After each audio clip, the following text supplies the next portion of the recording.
Hey everyone, welcome back to our channel How to Tutorials. In this video, I will show you how to log into the Facebook Lite application. It's super easy and great for slow internet or small storage phones. So let's get started.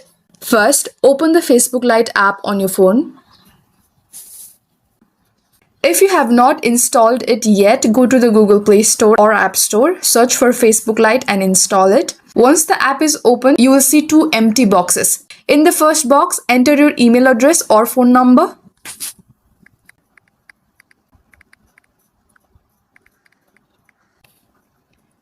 And in the second box, enter your Facebook password. Now tap the blue login button below. If your information is correct, it will take you straight to your Facebook home feed. If you forgot your password, tap on Forgot Password. Follow the steps to reset it using your email or phone number.